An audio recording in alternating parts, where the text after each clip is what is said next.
Assalamualaikum warahmatullahi wabarakatuh. Waalaikumsalam warahmatullahi wabarakatuh. Oke, anak-anak kelas 11, mari untuk kali ini kita belajar lewat menyimak videonya Bu Ais mengenai pelajaran akidah akhlak bab 2 dari semester genap yang berjudul tentang akhlak terpuji dalam pergaulan remaja.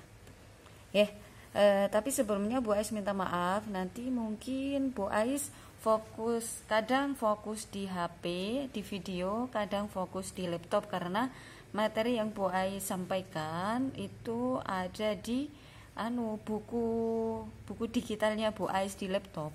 Jadi nanti mohon maaf, mungkin Bu Ais akan lebih sering fokusnya kadang di laptop, kadang juga di kalian. Oke, kita mulai saja biar nggak lama-lama nggih. Pergaulan remaja, perilaku terpuji terhadap pergaulan remaja atau dalam pergaulan remaja. Remaja, sebelumnya kita pelajari itu apa itu remaja. Remaja itu adalah masa-masa ketika anak-anak sudah masuk SMP dan sudah masuk di jenjang SMA sekitar umur 13 sampai 19 tahun insya Allah. Nah terus perilaku terpuji dalam pergaulan remaja ini apa saja? Coba nanti sampean bisa catat. Satu, yaitu tentang persaudaraan. Kedua, nanti tentang mengembangkan wawasan keilmuan. Yang ketiga nanti menghormati dan menghargai. Yang pertama yaitu tentang persaudaraan. Dalam rangka menjaga kesucian pergaulan remaja agar terhindar dari perbuatan zina, Islam telah membuat batasan-batasan sebagai berikut. Yang pertama yaitu 1. Laki-laki tidak boleh berdua-duaan dengan perempuan yang bukan mahramnya. Ini yang sering terjadi. Berdua-duaan ini adalah teman-teman atau orang-orang yang punya pacar. Berpacaran itu sudah bermakna berdua-duaan. Nek punya pacar mungkin hanya punya penyemangat. Tapi kalau berpacaran artinya di situ sudah pernah berdua-duaan. Gimana? Nah itu tidak boleh berdua-duaan yang bukan mahramnya itu atau berdua-duaan dengan laki-laki atau perempuan. Laki-laki dan perempuan berdua-duaan tidak boleh. Karena apa? Karena takutnya ketika nanti tidak ada di antara kedua insan hamba Allah ini benar tidak punya perasaan apa-apa, tapi namanya kalau sudah berdua-duaan dan sering melakukan perbuatan berdua-duaan walaupun tidak ngapa-ngapain, tapi kalau sering melakukan berduaan maka kemungkinan besar nanti akan terjadi sesuatu yang dilarang oleh Allah. Maka di Al-Quran pun juga disampaikan oleh Allah, firman Allah yang berbunyi wala taqrabuz zina innahu kana fahisyatan wa sa'a sabila. Maka di situ Allah menerangkan atau melarang bahwa hamba Allah itu tidak boleh mendekati zina. Artinya berzina itu sudah dosa, mendekati pun tidak boleh. Mendekati aja tidak boleh, apalagi melakukan zina. Artinya berdua-duaan itu adalah merupakan salah satu atau pemicu untuk berbuat zina. Naudzubillah untuk kita semua nggih. Makanya dari itu nopo sing didhawuhi Gusti Allah, apa yang diperintahkan Allah itu paling tidak kita bisa menjaga dan bisa mengerem. Bismillah ya bareng-bareng. Kemudian yang kedua, laki-laki dan perempuan yang bukan muhrim tidak boleh bersentuhan secara fisik. Kalau mungkin yang sering kita lakukan di sekolah-sekolahan mungkin sering berjabat tangan antara laki-laki dan perempuan. Tapi untuk kali ini kita sekolah ini karena sekolah kita ada di naungan pondok pesantren, maka untuk berjabat tangan itu cukup begini saja. Cukup gini saja antara perempuan dan laki-laki untuk menjaga apa ya? Untuk menjaga hal-hal yang tidak diperbolehkan oleh Allah. Ini juga perintahnya Islam. Islam di situ pedomannya adalah Al-Quran dan hadis. Isinya Al-Quran dan hadis adalah larangan-larangan dan perintah-perintahnya Allah. Maka dari itu kita juga bolehlah untuk mengikuti apa yang menjadi larangannya agama Islam. Kemudian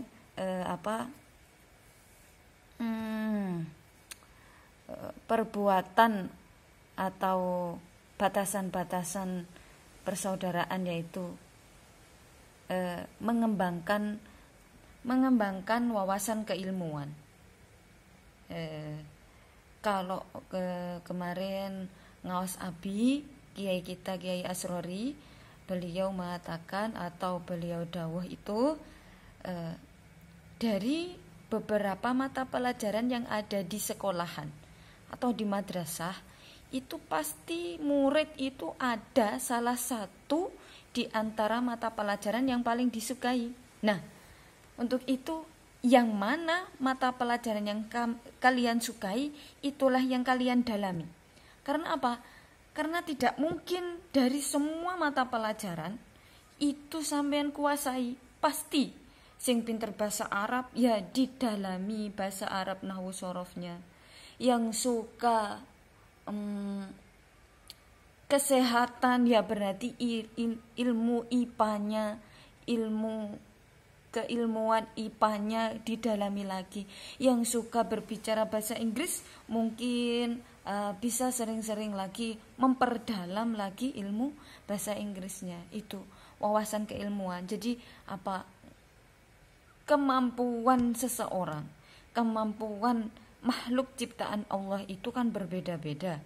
Antara satu dengan yang lainnya itu pasti berbeda. Nggak mungkin nek podo. Mungkin nek podo ya gak podo, mesti nggak sama apa isinya. Kemampuannya pasti berbeda. Makanya manusia itu karena berbeda kemampuannya itu saling melengkapi. Bukan hanya suami istri saja yang melengkapi, tapi kalian pun para pencari ilmu, para penggali ilmu itu tidak salah kalau jika saling melengkapi keilmuannya. Kemudian ya terakhir adalah menghormati dan menghargai. Kalau kita sudah mempunyai kemampuan masing-masing, kelebihan masing-masing, karakter masing-masing, sifat masing-masing yang diajarkan oleh agama Islam, yang diajarkan dan diperintahkan oleh Allah adalah saling menghargai. Kalau tidak ada penghargaan, tidak saling menghargai, yang ada adalah udur-uduran, saling menyalahkan. Gak ada yang salah sebenarnya kalau bisa menghargai, insya Allah, dan berhusnudon. Nek tahu temannya salah, ya dikasih tahu kalau sampean salah. Kalau temannya salah, pokoknya saling menghargai saja. Kemudian nilai positif perilaku terpuji dalam pergaulan remaja, yaitu 1, dapat menumbuhkan sikap arif. Arif itu adalah bijaksana. Kemudian menumbuhkan sikap disiplin. Sampean yang tadinya males-males jadi lebih rajin lagi dan disiplin. Kemudian sikap mandiri, karena remaja itu adalah menuju dewasa, maka sikap dan sifat itu juga akan mengikuti, yaitu lebih mandiri lagi, tidak manja-manja lagi. Kemudian menumbuhkan sikap tanggung jawab. Itu adalah nilai positifnya perilaku terpuji dalam pergaulan remaja. Nanti dengan sendirinya bertambahnya umur, bertambahnya waktu, beralihnya masa, insya Allah sampean akan lebih bertanggung jawab, lebih mandiri, lebih disiplin dan bijaksana, dan semoga bisa mengikuti akhlaknya kanjeng Nabi. Kemudian membiasakan perilaku terpuji dalam pergaulan remaja, yaitu dengan menutup aurat. Yang perempuan yang di rumah masih sering belum memakai jilbab, maka sesering mungkin ayo untuk menjaga diri dan mengikuti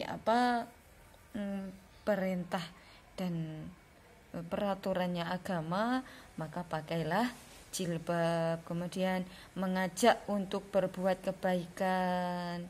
Kalau ada temannya yang kurang baik, maka ayo sampean yang sudah besar sekarang ajaklah teman-teman yang kurang baik atau yang belum lurus di jalannya.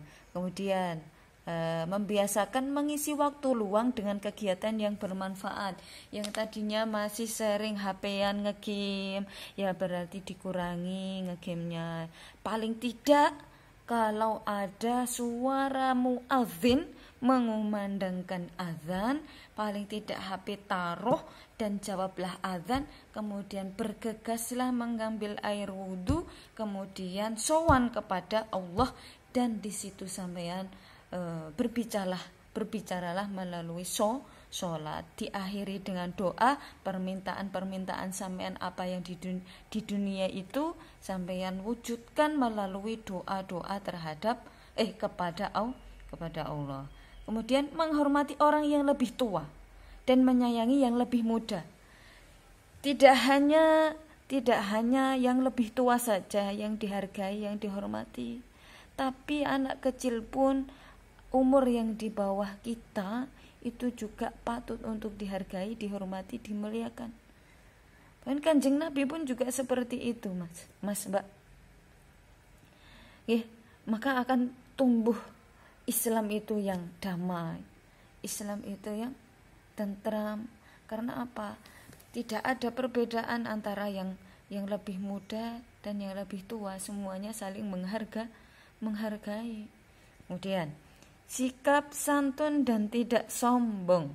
Nah, santun itu masya Allah, mungkin kalau sudah mendengar santun saja hati itu sudah adem ya. Karena santun itu melebihi dari sopan, melebihi dari menghargai. Santun itu sudah menghargai, sudah sopan, dan ucapan juga sudah baik dan tidak sombong. Pokoknya insya Allah semoga yang mendengarkan ini adalah bagian-bagian dari orang-orang yang bisa menjalankan apa yang sudah saya sampaikan ya.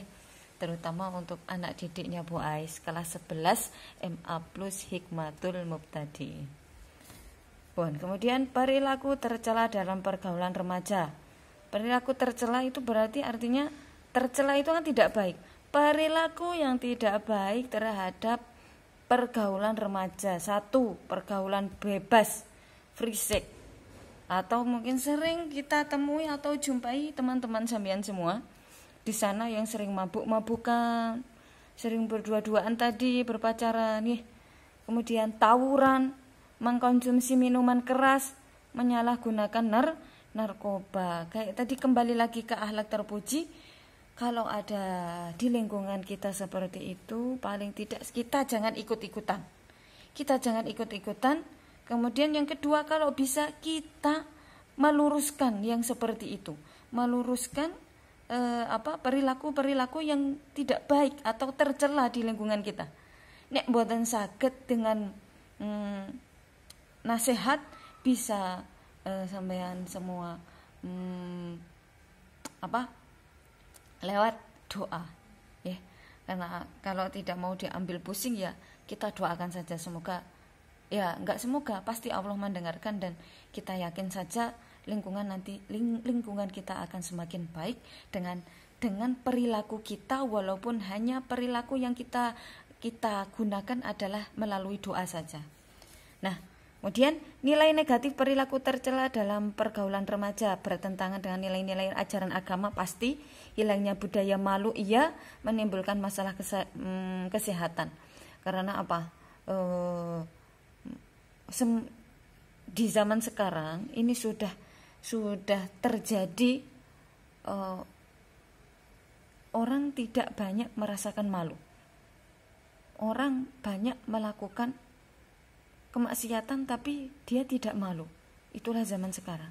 Bagaimana caranya untuk generasi sampean semua? Bagaimana caranya kita bisa menciptakan lingkungan yang penuh malu? Artinya apa? Mau berbuat maksiat itu malu. Mau berbuat yang tidak baik, yang dilarang oleh Allah itu malu. Apalagi sekarang sudah marak kemaksiatan berupa berpacaran, berbuat yang dilarang oleh Allah itu sudah banyak dilakukan di lingkungan kita, dan kita juga sering, apalagi di sosial media, di Facebook, di IG, apalagi kita TikTok sekarang. Masya Allah, mungkin kiamat sudah akan dekat nih. Maka dari itu kita semua ciptakan lingkungan yang bisa mencegah. Gak bisa mencegah hari kiamat, gak bisa ya. Yang paling tidak lingkungan yang menenteramkan, yang mendamaikan. Nah, bagaimana menghindari perilaku tercela dalam pergaulan remaja? 1. Meningkatkan kadar iman dan amal soleh. Paling tidak kalian semua yang ada di rumah ataupun yang di pondok memperhatikan perintahnya Allah, yaitu menjalankan kewajibannya sebagai umat muslim, yaitu menjalankan sholat 5 waktu. Syukur-syukur menjalankan ibadah sunnah, puasa Senin Kamis, sholat tahajud, sholat duha. Monggo silahkan ya, banyak nanti yang bisa meningkatkan iman. Atau murah senyum pun juga akan menumbuhkan iman. Beramal pun itu juga akan menambahkan iman. Percaya nih kok.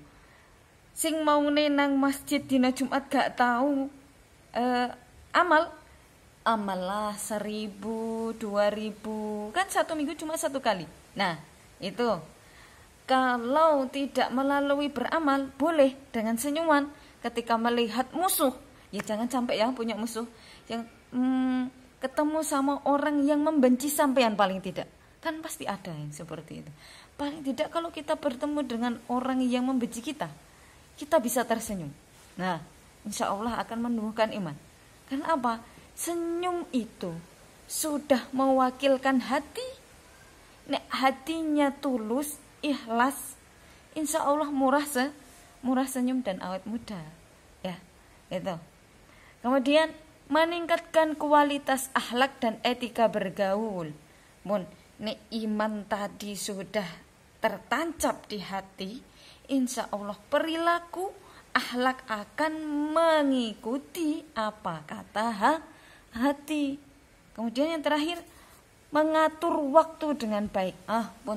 Nek hatinya sudah baik, insya Allah segala macam manajemen waktu, wayahe sholat ya sholat, wayahe sinau ya sinau, wayahe ngewangi bapak ibu nggih ngewangi bapak ibu, wayahe dulinan HP pun bahkan bisa termanage kalau sampeyan sudah mempunyai iman yang tinggi, mempunyai iman yang lebih. Ngoten. Nggih. Pun kayaknya itu saja materi kali ini, karena mungkin sudah terlalu banyak Bu Ais menyampaikan nggih. Semoga apa yang disampaikan hari ini bisa menjadi pelajaran buat kalian semua dan bisa diamalkan oleh sampean semua, dan semoga kita dicatat oleh Allah orang-orang yang mendengarkan peringatan, karena yang berupa peringatan itu hanya bukan tidak peringatan Allah itu tidak hanya berupa ayat yang berbunyi Bismillahirrahmanirrahim, ya ayyuhalladzina amanu dan seterusnya. Itu tidak hanya itu saja, karena peringatan Allah itu bisa melalui pelajaran, ilmu, sikap, itu pun juga peringatan Allah. Pokoknya apapun yang masuk di pikiran kita, yang di situ nilainya positif, itu adalah peringatan. Artinya apa? Peringatan Allah. Jadi tidak hanya tidak hanya ayat saja yang bisa menjadikan peringatan, karena peringatan itu adalah bagian dari ayat-ayat yang disampaikan oleh Allah. Betul ya? Oke, pelajaran hari ini cukup sekian dulu. Semoga kalian bisa menerima dengan ikhlas dan bisa menjadikan ilmu yang berkah dan bermanfaat. Semoga jangan lupa jaga kesehatan dan selalu tersenyum. Ada kurangnya Bu Ais minta maaf. Pasti ada kurangnya Bu Ais minta maaf. Bu Ais akhirnya assalamualaikum warahmatullahi wabarakatuh.